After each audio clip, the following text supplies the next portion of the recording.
Welcome to Raising the Bar Business Management Edition, a one-hour video conference featuring Dr. Tawnya Means, Assistant Dean, Assistant Professor of Practice and Management, and Director of the Teaching and Learning Center in the College of Business at the University of Nebraska-Lincoln. We're also very grateful to Dr. Means' colleagues in the Department of Management at the University of Nebraska-Lincoln as well. I am Steve Dandino, Associate Provost at Colorado State University and Executive Director of the Reinvention Collaborative. On behalf of our RC's Research University members, I want to thank Dr. Means for helping to organize this session and her management colleagues for their participation. Tawnya, the floor is yours. Thank you very much, Steve, and thank you also to the Reinvention Collaborative for the opportunity for us to get together as management faculty and to talk about some of the issues in teaching management. So with that, I will start sharing my screen.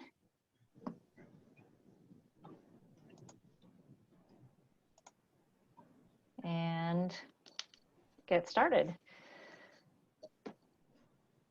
So as Steve mentioned, I am Dr. Tawnya Means. I am the Assistant Dean in the College of Business and also the Director of our Teaching and Learning Center within the College of Business. We have, at the University of Nebraska-Lincoln, we do have a Center for Transformative Teaching that is a university resource, but within the college, we also have our own Teaching and Learning Center. We focus on our faculty support for teaching and also on our student support for learning.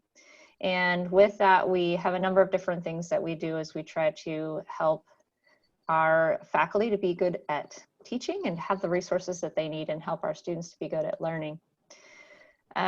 What I wanted to focus on here is what our faculty are doing within the management department in the College of Business to try to be good at teaching and to share the things that we're learning with other people. So one of the key things as I put together this presentation was just to think about a little bit of the field of management itself. And it seems that some of the things that we encounter as we go into teaching and management is that many people perceive the field of management as being something that is, we already know what we need to know, and that we learn it through experience. And so it can be a little bit challenging to try and teach people things that they think that they already know. So with that, I put together a few commentary points to discuss, and then we'll launch into asking some questions of each of you as management faculty. So one of the first things is that as we try to teach management, often we're trying to teach a population, as I mentioned, that already think that they know what they need to know. And in fact, some of the research shows that there's 3 different reasons why people might be resistant to learning management topics. One is that they might be unaware of the relevant research that's out there.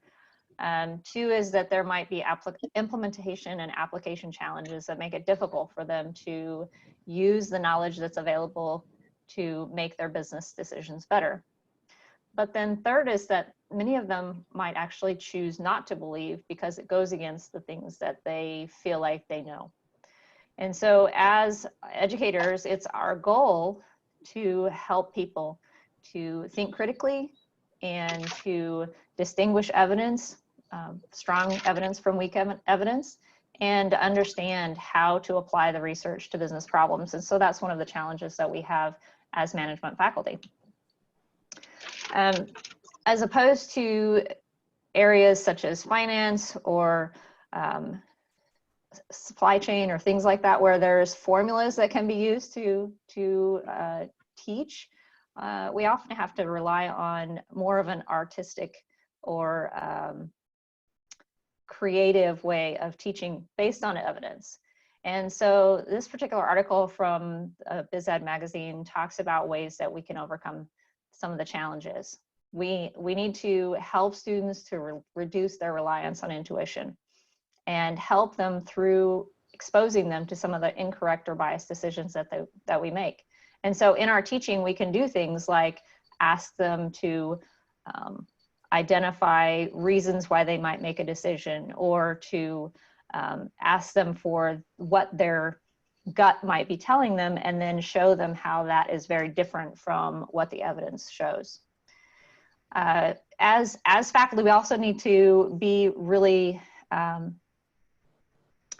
open to getting students to understand their doubts and to explore why they think the way that they do, and to continually be working on questioning with them, comparing those popular or guru type information that they find with analysis, and asking students to explore what's going on there, and not just accepting evidence on face value, not just accepting what the latest popular beliefs might be, but asking them to explore that a little bit further.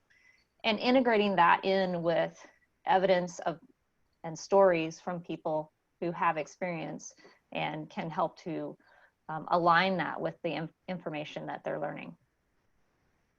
We also have a field that's constantly changing. And in particular, I teach strategy, and a couple of other people here on this call will also talk about their experience with teaching strategy. But one of the things that has been really critical to me is trying to find ways that I can bring in the learning process myself in order to be a better instructor.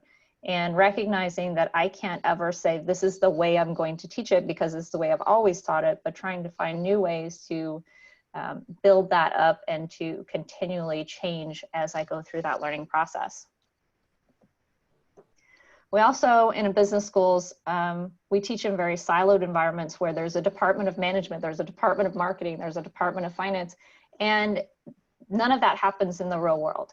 In the real world, we need our students to understand that it's an integration of all of these different areas, and the decisions that they need to make don't happen in a vacuum. And so, for example, in my class, when I'm teaching my MBA students in the capstone, I'm teaching them that when you make a decision in one department, it has implications and ramifications across other departments, and trying to find ways to help them to see that. I've found that using a simulation is one of the best ways that I can help students to see that when they make a decision in one department, it has an impact in another department, and back and forth.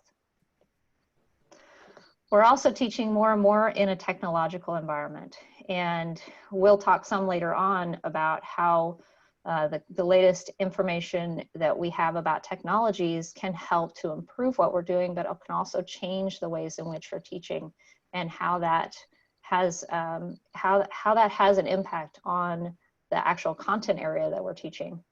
Some of the ways that we as faculty can adapt to this technological environment are suggested in this article from BizEd magazine about moving towards disruption.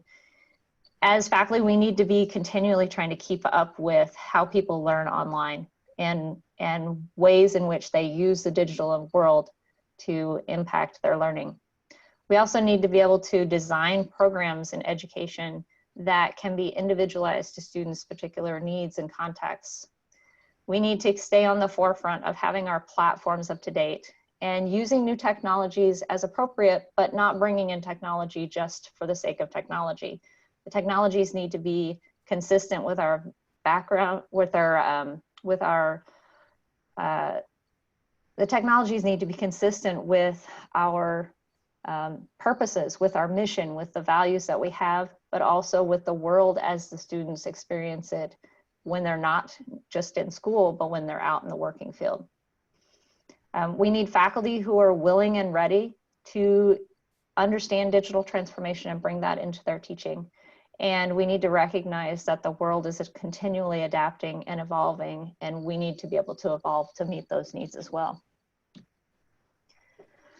We also teach for a variety of different levels of needs. We have faculty who are teaching students at every level of the business organization. At the outset of their early career, they need that functional competency. They need to be able to understand what each of the areas mean and how to implement those. But then they start, as they gain experience, they start being able to, or having a need to be able to add in how those processes interrelate, how they occur within a context, how as an individual leader, they start to be able to exert influence on others to help to get buy-in, or to be able to make their ideas more relevant to the people around them. And then later on, even as they are at top level executives, trying to further develop themselves as human beings, set their priorities, understand what they want out of their goals for their career. And so we can't have just one kind of faculty who teaches in every level. We need different kinds of people with different kinds of experience to teach at different levels. We're also teaching in a mode in which we need to build a transformation in the students. And so a lot of this is aligned with experiential learning. And in experiential learning, we're trying to find ways to make this learning experience real to students by giving them situations and problems in which it aligns with the real world. And it's not just about reading a book or solving a simple formula or putting together a multiple choice kind of option, but it's much more involved. And for that reason also requires a lot more support, I think, for faculty to be able to understand ways in which they can use technology, ways in which they can use the learning environment, ways in which they can design activities that students find meaningful. As we teach the students, it's most important that we build in experiences. And as we build in those experiences, we can help students to develop a deeper knowledge by going through a process repeatedly and including the reflection upon that action, and helping them to understand ways in which they can take that learning and put it into a new experience and realize the learning from there as they go beyond what we've taught them in the classroom. Another way that we can influence student learning is through discussion. And I know that teaching cases is one way that we can do this. There's lots of different ways, but this is one way that many management faculty use. And if it's done well, it can really help students to develop their skills in identifying problems, using analytical tools and processes, making decisions in situations with a variety of varying levels of complexity, and also dealing with ambiguity and the fact that not everything can be known in order to make decisions. This takes a lot of time and energy and preparation. And so faculty who are using cases and discussions in their coursework put a lot of effort and energy into making the students have meaningful experiences. Our goal ultimately is to develop a group of people who are able to learn, as opposed to feeling like once they've completed our coursework that they know everything, and to recognize that that ongoing experience is really valuable. And so with that, I will stop sharing the screen here and bring our video back. And what I'd like to do is just give our faculty each an opportunity to give a quick little introduction, maybe just a couple of sentences about who you are and what you teach, and maybe a little bit of your background, and then we'll go into some conversation around teaching and management. So John, do you want to go first? Sure. So thank you, by the way. That was, I think, a really interesting presentation. I actually had a couple of different notes that kind of hit me. So I'm Jonathan Hendricks. I'm an assistant professor of management, and I teach human resource management. So my research interests deal with, I have a couple different ones with high performers. How do we interact with others in a group? But I also have a fair amount of stuff that examines how do we interact virtually and try and convey that to other people and then receive it. So, you know, this change to remote learning has been really interesting to kind of think about from a theoretical standpoint over the last couple weeks. Great, thanks, John. How about you, Mary Jane? I'm Mary Jane England. I'm an associate professor of practice in our department. I think of myself as a second career faculty member. However, I look at how long I've been teaching, and I'm probably not. I have a strong background in higher education administration, but I also managed a logistics contract for scientists who work in the Arctic in Alaska and Greenland for the National Science Foundation for 6 years. And that's what brought me to teaching. because I was initially hired to teach operations when we were one department. Now I've taught organizational behavior, HR, and now for about 4 to 5 years, I've been teaching the capstone undergraduate course in strategy.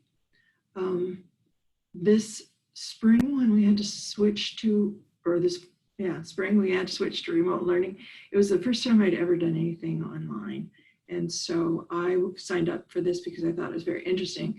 And the adaptations that I made, at one point I said that if I ever had to teach online, I was going to retire because I'm very close to retirement age. And I found that I really, it wasn't frightening. I had very good and very close interactions with my students. And I look forward to learning how to do more. Great, thanks, Mary Jane. Joya, you want to go next? Yes, thank you. Hello, my name is Joya Jayu. I'm an assistant professor in the Department of Management. My research is on teams, leadership, and social network. I have taught 2 classes.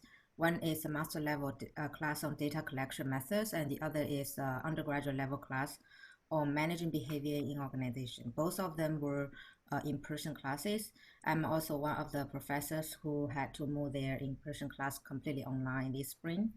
So I had an online teaching experience before when I was a doctoral student, but I never had it since I moved to UNL. So this is the first time I actually had to move very quickly from an in-person environment to an online setting.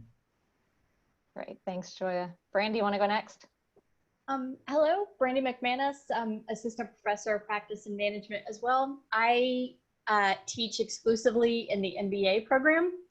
So your slide about all the different levels of learner hit right there because our average student is kind of 5 to 8 years experience, but I get some straight out of undergrad and some with 25 years of experience. So I teach introduction to strategy in the MBA program, negotiation, and international business.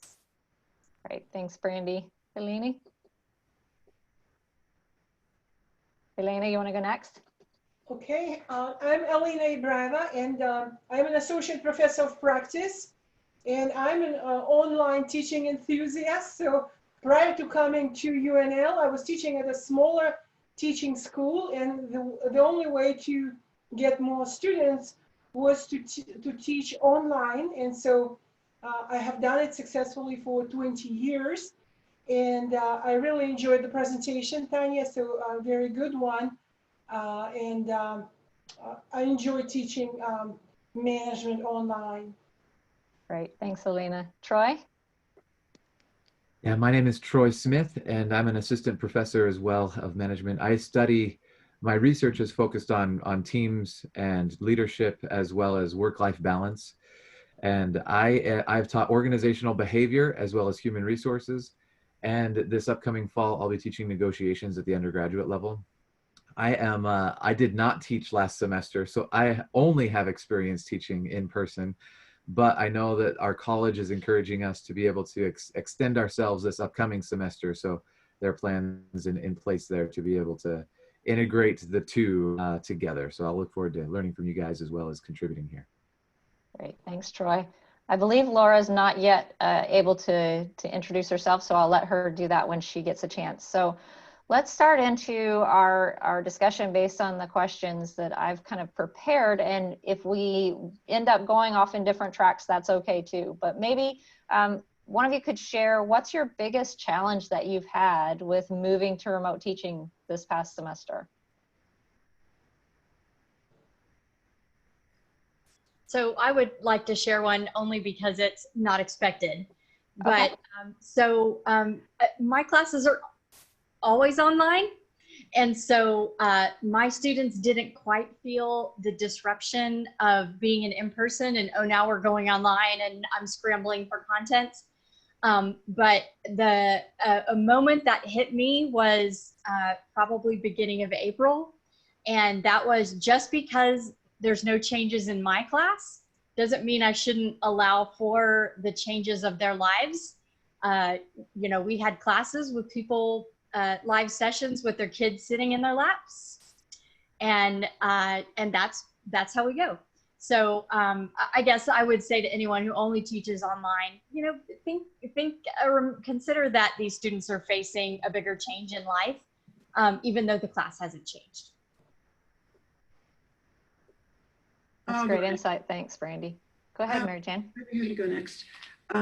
As I said, I decided if I was going to have to teach online, I'd retire. And I also decided that John would probably be very unhappy if I retired on March 30th. So I stuck it out. I didn't realize how much I used the platforms and how much I really did online until all of a sudden that's the only way I had to work. I taught from 2000 to 2006 when we were just adapting Blackboard. So it was very new to do things, and basically we just communicated with announcements, and putting your slides up was new. When I came back in 2011, we were still using Blackboard, then we moved to Canvas. But I have, since doing that, I have organized my class for the entire semester. When I was first teaching, I would just kind of go week by week and say, what am I going to do next week, and modify my lecture. But I realized that a couple of years ago, I started, and I sit down before the semester, I organize my class. I have all of my PowerPoint notes, all my lecture notes posted. I do something different in class when I come forward to lecture than my notes might be, but my notes are really a full summary of the chapter and all the highlights. And then in class, I do a combination of short explanations, case studies, discussions, etc. But there's that piece in the background. I also use all online quizzes. I have a series of exercises that I do with article reviews. So what surprised me was, because of the way I organized myself for my in-person class, moving to online was more, how am I now going to communicate with them, and how am I going to have some type of discussion format where they hear what I have to say and I can hear what they have to say. I will say I did not tape lectures, and I actually got a very positive response from my students about that. They said, thank you very much for not making us sit down and watch you for an hour. So and I knew my daughter's in instructional design, and I knew that if you're going to tape, you need to tape in 10 to 15-minute intervals with assessments in between. So a lot of what I've been doing now is thinking about how I'm going to do this in the fall, knowing that we'll have a very different situation, that will be some type of a hybrid course. But so if I were to look at the overall experience, I would say it was much easier than I thought.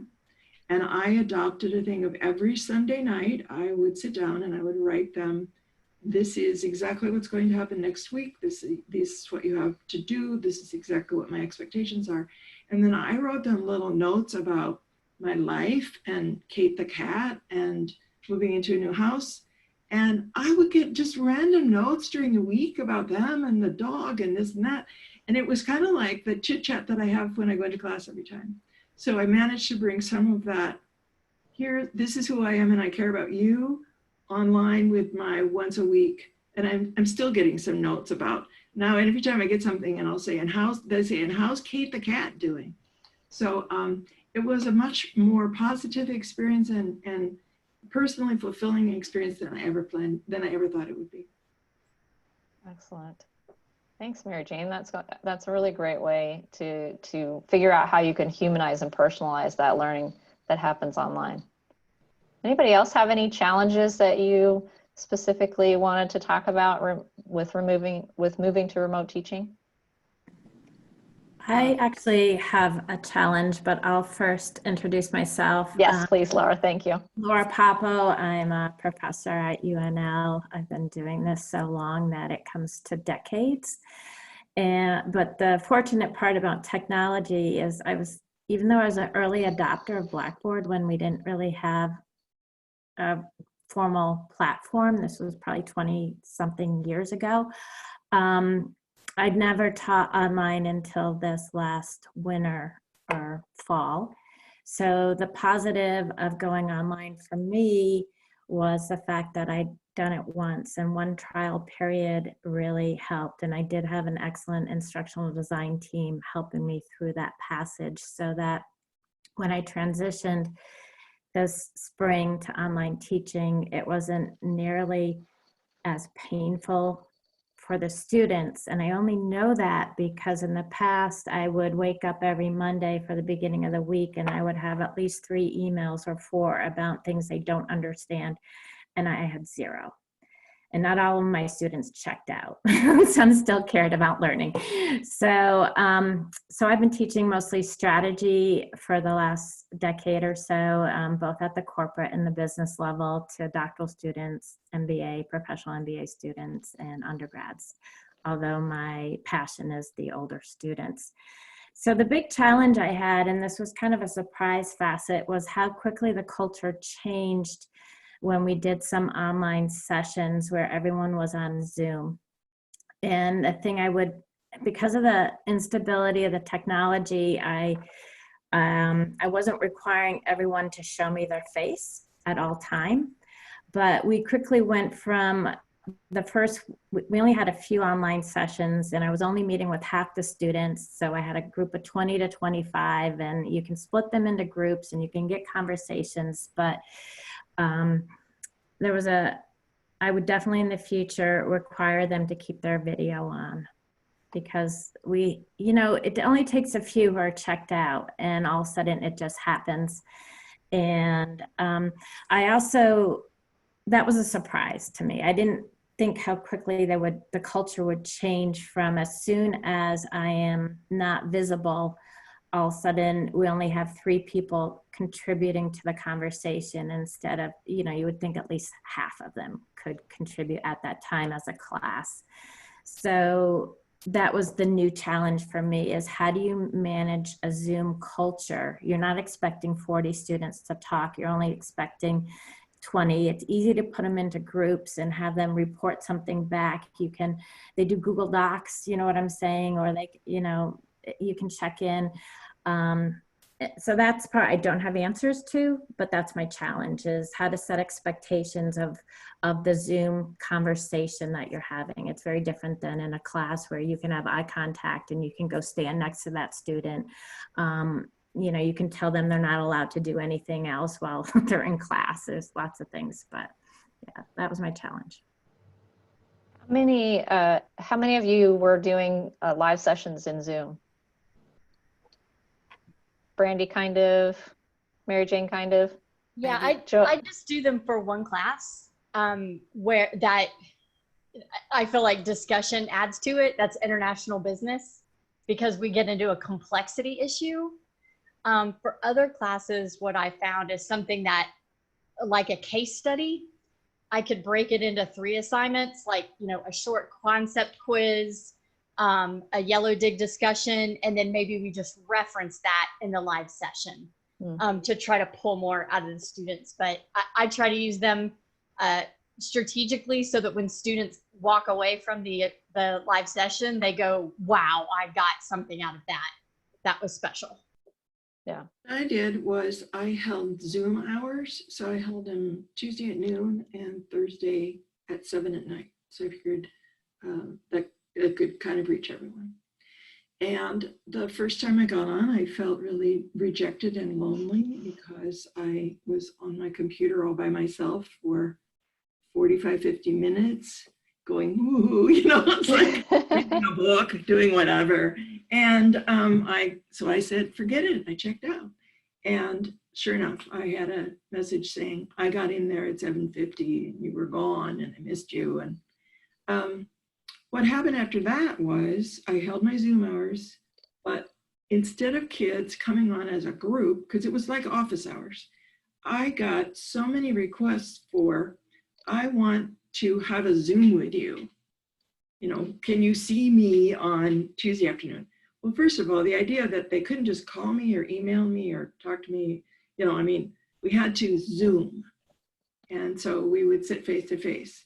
And some of the calls were definitely, I don't understand this about whatever the analysis or whatever the concept was that week.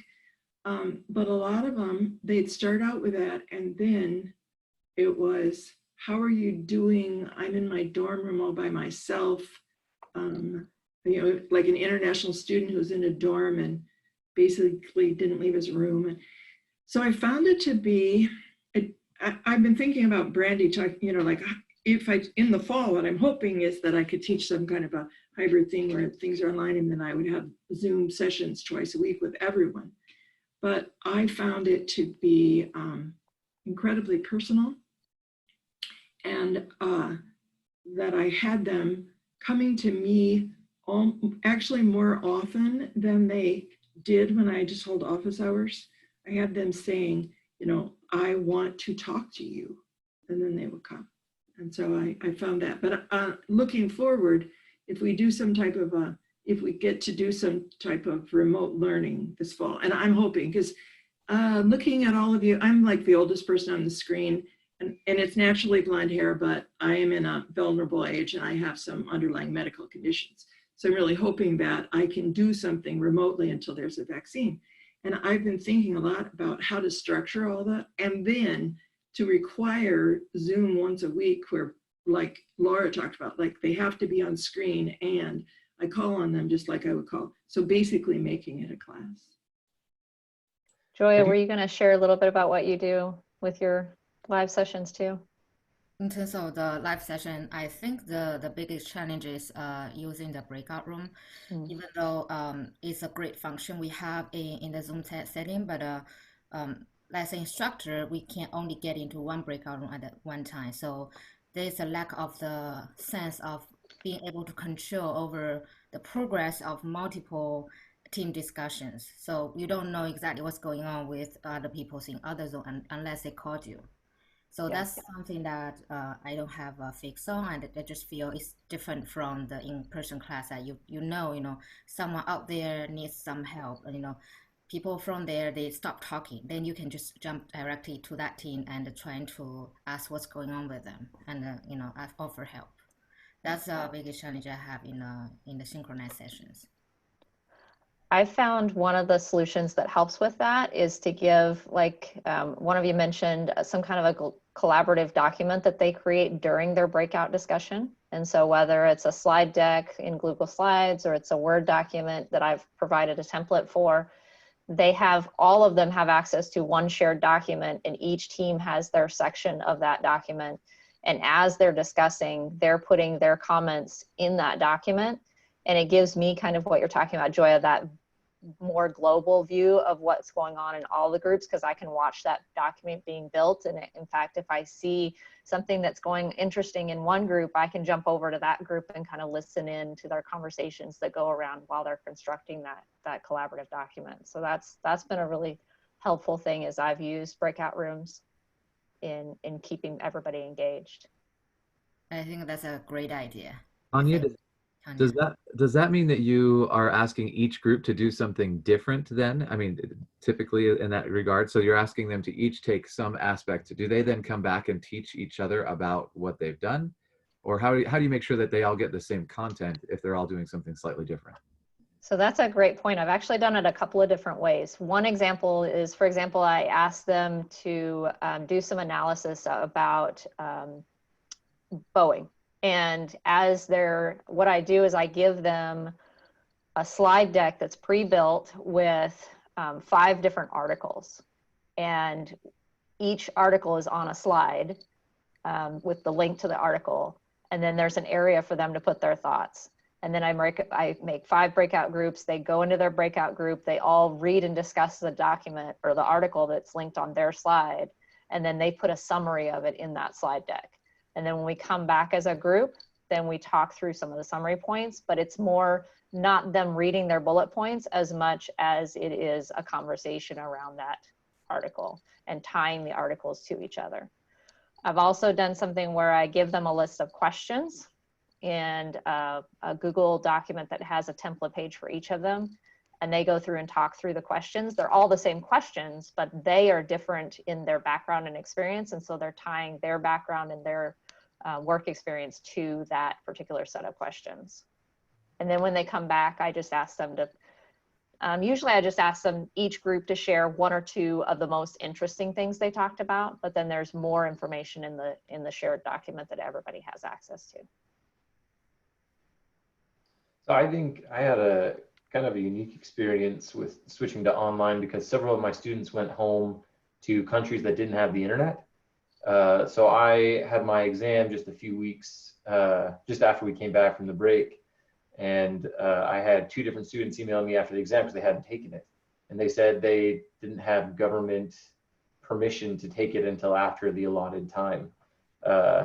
And so they said, can you help work with me? And I said, no, I'm sorry. You know, of course, yeah, okay, let's figure this out, right? But it changes the dynamic of the interaction because we couldn't do synchronous discussions or synchronous learning because I had 3 or 4 students in my groups of my classes who would get literally nothing from it, right?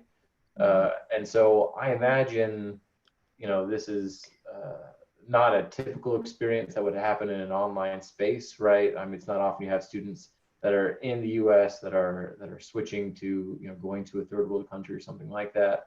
But I found that I had to take all of my content and stream it down so that students could do this asynchronously, you know, so that it wasn't you know, penalizing these students who didn't have access to the internet. That's a great point. Yeah, we had to do a lot to try to meet students at a variety of different levels of access and technological capabilities in this situation. As you think about how we can do a little bit more planning towards the future, what are some of the ways that we can take what we know in management? A lot of management is about relationships. It's about managing people. It's about, you know, making decisions in uncertain environments. How can we take some of the things that have happened through this move to remote work, apply them to our particular disciplines that we're teaching in, and help students to learn more about management itself? Can I speak to this? I will maybe use my international management graduate class as an example. So first of all, I look at what are the frameworks that I want to cover in that particular class. And then the second step in my course design is to think, what is the pedagogy that I can use to use that framework to the biggest advantage, to the most effective use? For example, if I have, I want to cover globe research in 10 clusters, then I came up with an idea actually after attending a teaching conference that I will split the class into 10 teams. In each of these 10 teams will create a content for their particular cluster, and that content would be related to the course. And then students go to this Canvas content pages and exchange ideas, give responses. Then, for example, another framework was classical cultural theories by Hofstede, Trapenars, Edward Hall. So for that particular assignment and that particular week, I decided that I will ask students to develop scenarios where cultures that are different on the spectrum, let's say low context, high context, they develop a scenario, they work as a group, they meet via Zoom to discuss their strategy, and then they write a team paper. And again, we have 10 dimensions, 10 teams, and you have to respond to 2 other teams. Then let's say a new framework, Culture Map by Erin Mayer. So she has 8 different scales there. And I'm asking again the same 10 teams to actually write a team paper explaining how the dimension is explained in her framework and what are the reasons for the culture to be on either end of the spectrum. So it's, again, very applied, very engaging kind of situation. Then when I go to international strategy, the only framework we have is local responsiveness versus global integration. And so what I do, I would put together maybe 10 different cases from articles from Harvard Business Review describing the strategies of various multinational companies. But then I will ask students to write an individual discussion saying how that local responsiveness versus global integration is presented for each of the strategies, for each of the company currently. And so, you know, some of the students, I received the comment that they said, we hated that assignment because of course the articles were not written to illustrate the concept or the framework. But then one student wrote to me that she hated the assignment, but then it became really brilliantly clear to her why I imposed that framework on these 10 randomly selected new articles. And then I also have, like, we study global innovation, so I do a debate. So people are debating for or against dispersed global innovation footprint. And so I think that, you know, this ability to kind of marry the content with the pedagogy, with an interesting pedagogy, and then use technology, that is kind of the essence of teaching. When you find that sweet spot between content, pedagogy, and technology. And let's say, in regards to like building the learning community, all of the assignments are transparent. They're open to everybody to read. Responses are required. Then every week I record one short video, and then I ask for questions and comments.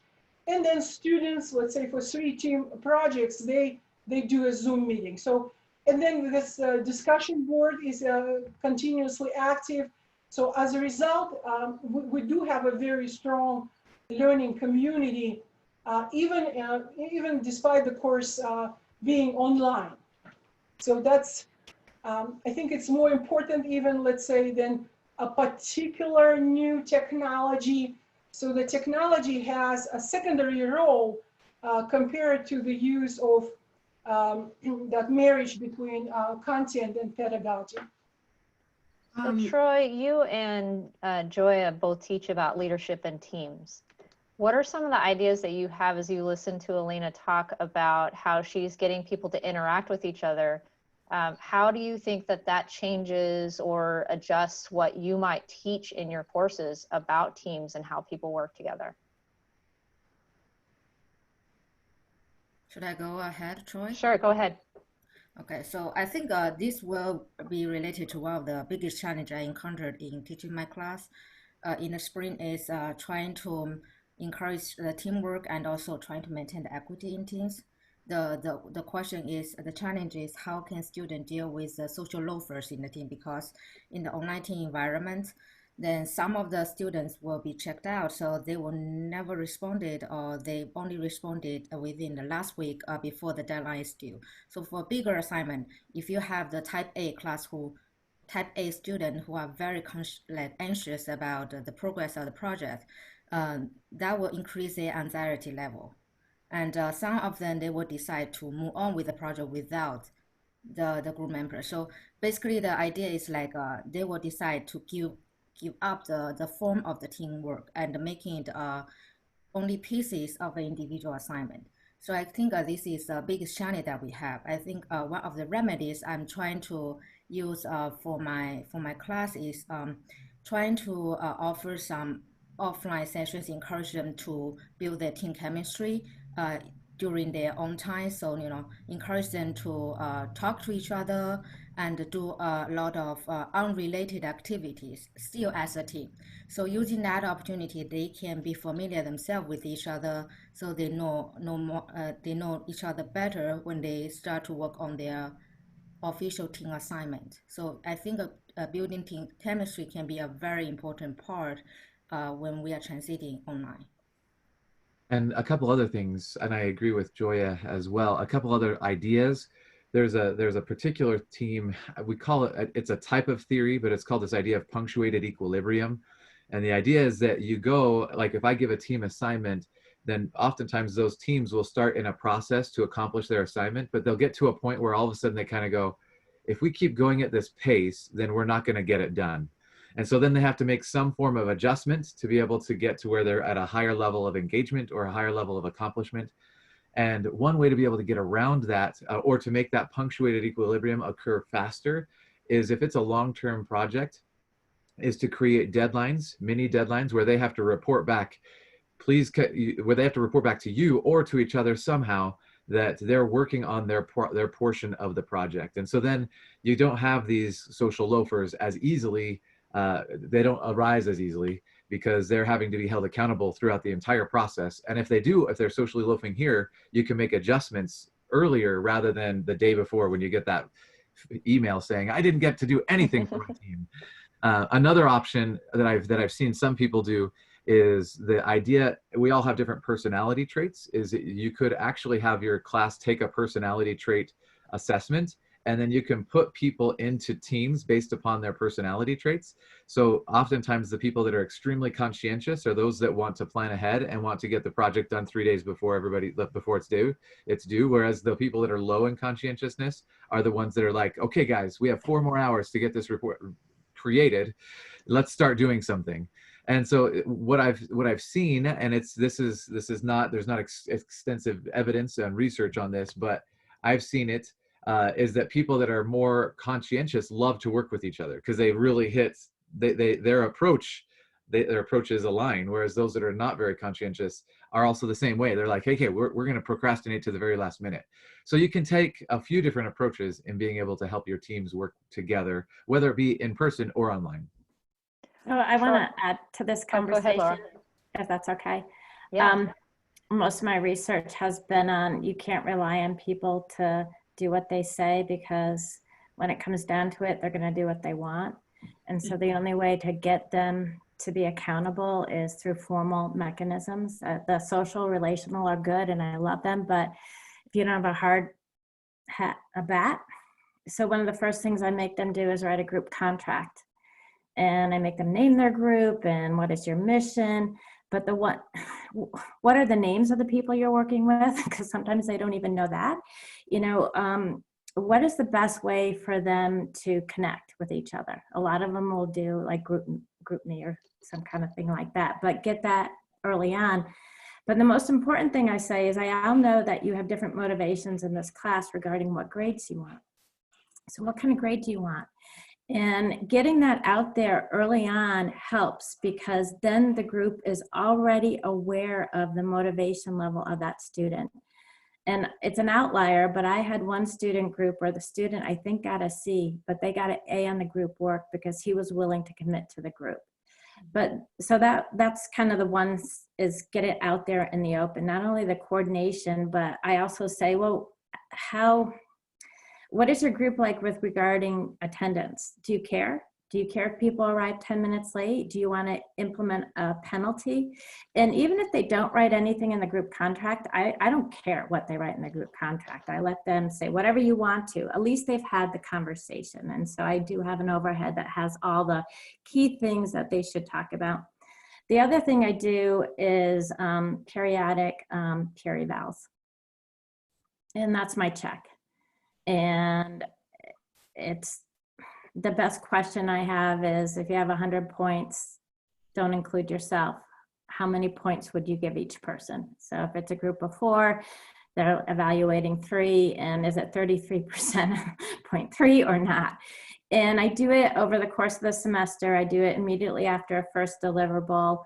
But that is my legal check for if at the end of the semester I tell them early on the reason why we're doing it is because I want to stop the problem before I hear about it at the end of the semester. But it also is a legal recourse, so that if someone is on a group and the project got an A, but we all know that one person didn't do anything, then you can allocate effort accordingly. And I always, after a formal peer eval, if I see discrepancy, I will go to the group and look for more formal documentation. And everyone has to kind of fill it out. So I love all the social stuff you can do, but I'm also a pretty hardliner that you got to put in place boundaries and expectations. And those are 2 more formal ways where you can kind of achieve that piece. I have I another. love that idea, Laura. Thanks for sharing that. Troy, you wanted to jump in too? Yeah, I just wanted to do two things really fast. I do the peer evaluations as well. I think that's critical. Otherwise, they can't hold each other accountable in a large way. Beyond that, I also wanted to highlight with what Laura was highlighting is it's actually in our research realm. It's called a team charter.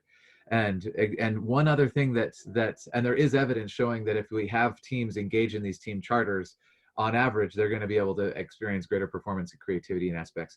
But I wanted to highlight as well, it's also really helpful to introduce to the team the concept of what they're going to do when there's some form of conflict. So have them create some type of plan for, hey, if somebody doesn't do their job, what are you guys going to do to hold that person accountable? Because then they can resolve their own concerns without having to come to the professor. And that's going to be critical as well in the future when they're in the workplace and they're engaging in teamwork. They don't want to have to go to their formal manager to try to resolve conflict if they can just do that in the team and practice doing it from their team charter and then executing it when they actually experience the conflict. I think Brandi had something next. Yeah, that was just my question on that exact thing is, do you have them turn in their contracts? So I have it in there, you should do this. And I even have the research cited that people that do this will get a better performance. And I don't think they're doing it. So, but I don't want them to be accountable to me. I want them to be accountable to others. So what do you do? I think you have to make it accountable to you for a deliverable to occur, especially with something that's happening virtually. So, you know, with along Troy's point, I had many deadlines on when things should be done for this end goal presentation. And what I found was in the first half of the semester, people were hitting those a lot easier when it's face to face. And then when it was virtual, it was a lot more difficult because you just don't have that same, it's not that same sense of urgency when it's a face to face, right? And there's research that shows, right, creativity is harder in virtual environments than in a face-to-face setting, right? You just don't have that same type of interaction or media richness to be able to convey ideas. And so I think with something like that, I even say I'm not going to look at this, but I need something, right? And that way it provides something for them to turn in. And I think knowing that there's going to be someone else who has a set of eyes on it makes the students more willing to engage in it. I actually have my students write a blog post about their team contract, and it's their I call it their oh gosh, what did I call it? It's their manifesto. It's their team manifesto, and they have a series of questions that they have to answer in that blog post. And one of them is, how will you handle conflict and how will you resolve conflict? And a couple of them will write something like, if we can't get through this particular situation, we'll go to Professor Means. And I always reply back to them and say, no, you need to determine how your team is going to handle this conflict. You need to figure out how you're going to resolve it. And then they post that as a blog, as their team blog. And so it's not only they're seeing it, but everybody else in the class is seeing how that team has, provided their manifesto. So I'll say that these are excellent ideas, even if we're not online.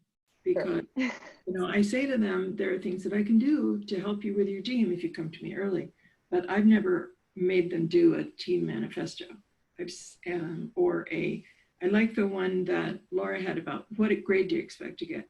Because when you get a kid who, I have to have an A with a kid who, I don't give a hoot as long as I pass, because I'm in the last class they have, they can actually graduate with a D- in my class. I've had some do that. And so when you get the two of them in the team, you've got serious problems. And I don't do personality matching. I do so that the simulation I have needs all aspects of business. So I lump them by majors. So I'm hoping that we can share some of this information.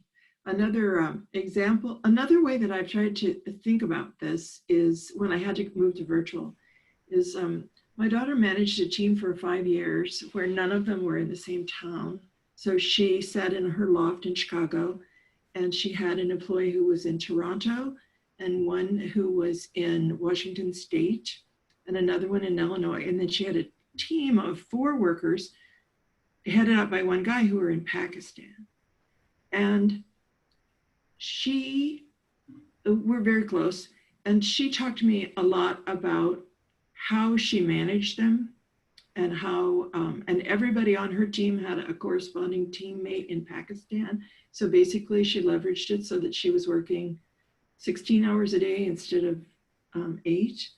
And I think she probably enjoyed that teamwork that she did better than a lot of, now she's a project manager, a lot of what she does now. And part of it was there were 5 or 6 of them, and they developed personal relationships, and they were just talking on instant message chats. They weren't doing video pieces.